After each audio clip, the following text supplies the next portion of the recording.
La nationale 118, toute proche, se transforme en fleuve. Les inondations touchent aussi le Calvados, la région centre. À chaque fois la même histoire. Un orage violent et des trompes d'eau qui se déversent en quelques minutes en ville et sur les routes. Jamais on n'avait vu des inondations de cette ampleur dès le printemps. Celles qui touchent chaque automne le sud de la France sont de plus en plus violentes. Qu'est-ce que je Avec peux plus de 100 000 tuer? cours d'eau, notre pays est particulièrement vulnérable. En particulier le sud, où les villes sont entourées de murs. Multiples cours d'eau qui, avec l'orage, se transforment.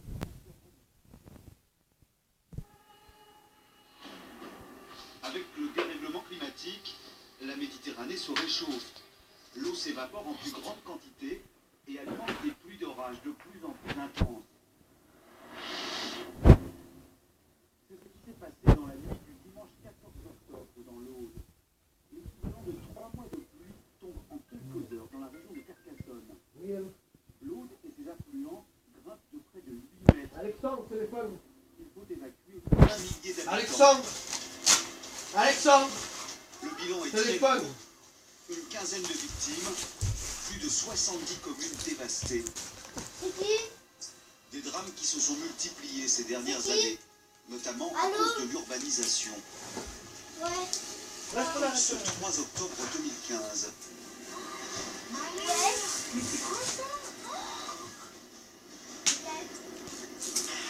Cannes, Antibes, Mandelieu, une dizaine de communes des Alpes-Maritimes est envahie par les flots.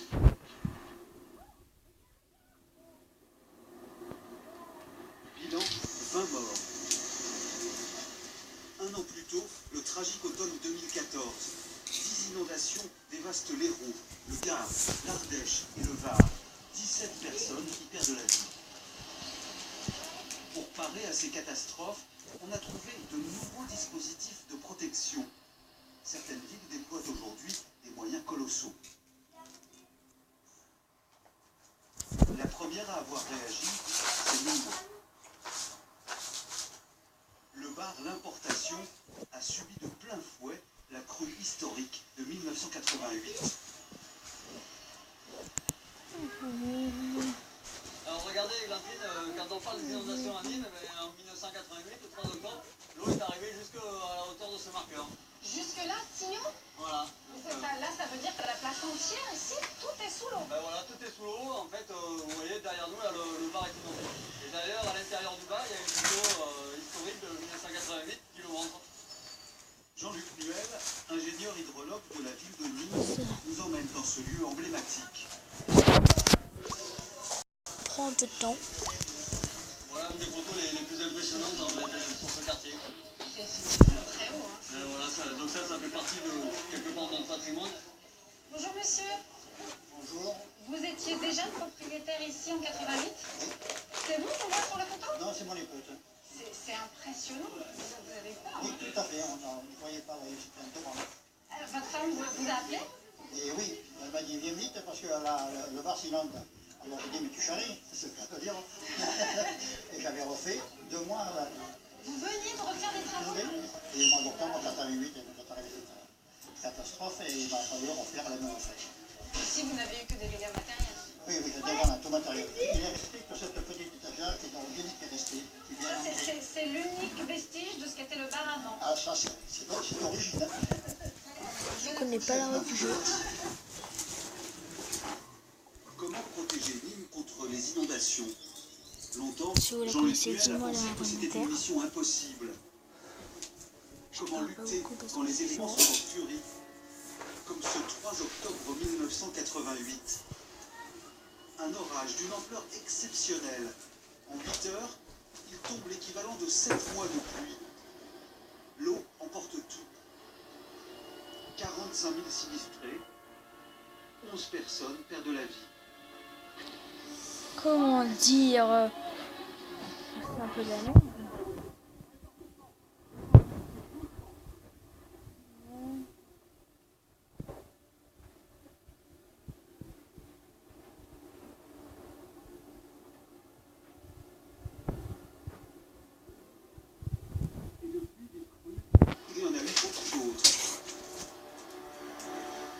C'est d'autant plus étonnant que Nîmes n'est traversée que par de minuscules cours d'eau, la plupart du temps à sec. On les appelle des cadrons. Alors pourquoi de telles catastrophes? Pour comprendre, il faut se rendre à quelques kilomètres sur les hauteurs de la ville. Alors là, les grands on est au fond d'un cadron, un petit vallon à sec qui domine la ville de Nîmes. Ce sont ces petits lits de rivière qui sont responsables des inondations de Nîmes. 99% du temps, il n'y a pas d'eau dedans. Et malgré tout, en particulier à l'automne, il y a un risque majeur de séquestration à peu près. Il y en a combien? Alors, autour de Nîmes, il y a 6 cadrons qui menacent la ville, deux qui convergent vers le centre-ville.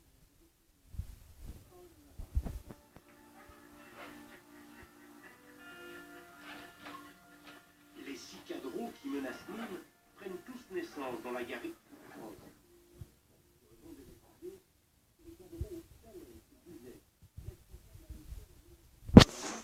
De plus des 2 tiers des dégâts.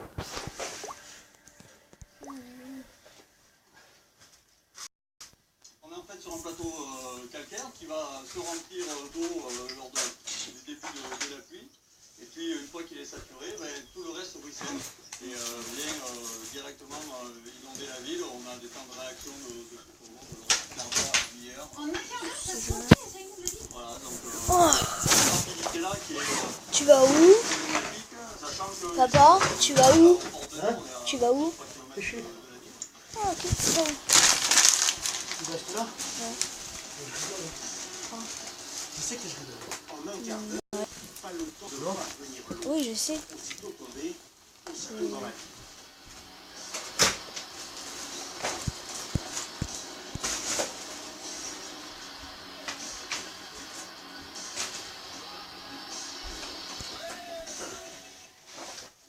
Pour ralentir ce développement, Jean-Luc a employé les grands moyens.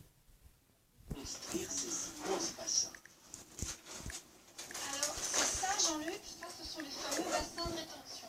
Voilà, alors ici on n'est pas pour pouvoir parler sur un bassin de rétention, on est sur un bassin dit écrêteur de flux. L'objectif c'est pas de stocker de l'eau, c'est de ralentir le flux du cadron. Alors, ça fonctionne comment, en fait? Quand le cadre se remplit, il vient se déverser ici, dans ce bassin. Tant que le débit du cadron est inférieur à la capacité de débit du pertuis, le cadron traverse et continue sa route vers la ville. Oui, ce que vous appelez le pertuis, c'est le canal, là, le tuyau qui passe en dessous. Voilà, c'est le long tuyau sous la digue, et puis quand on a une flux, le débit devient plus important, on a le temps d'eau qui se crée, et donc on a toute cette cuvette qui se remplit d'eau, Tout et ça donc est rempli. on a une capacité de 100 000 m3 de stockage. 100 000 m3, c'est quoi? C'est l'équivalent d'une trentaine de piscines olympiques. C'est ça, on est à peu près dans cette importance-là de volume. On gagne ce temps supplémentaire, en particulier pour acheminer des secours avant l'inondation majeure de... Permet de sauver des vies. Voilà. Ces bassins, il y en a 18 autour de la ville. Ils permettent de retarder l'écoulement des eaux. En cas de très forte précipitation, l'eau finira toujours par passer, mais ce dispositif laisse le temps aux secours de s'organiser. Comme le 6 septembre 2005, la crue a été retardée d'une demi-heure, un temps suffisant pour barrer les accès aux zones dangereuses et surtout pour alerter les habitants. 1500 élèves ont ainsi pu être mis en sécurité dans leurs écoles. Si on n'est pas terminé, on a quelqu'un qui n'a pas trop le temps. Tous les Nous avons dormi dans des couvertures par terre avec les élèves. Et voilà, ça s'est passé au mieux. On a été... Il faut avoir le sens des priorités. J'hésite à poser ça à la radio, c'est quoi? Zéro idée de ce que je vais prendre.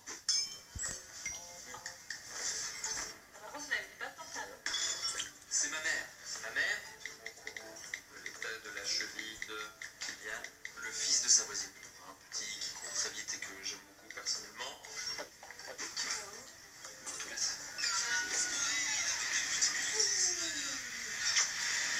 Alors monsieur, je me permets de vous remontrer la carte des vins. Ben voilà, je vous conseille celui-ci, très très jeune, mais déjà très rapide, débordement sur le côté des papilles,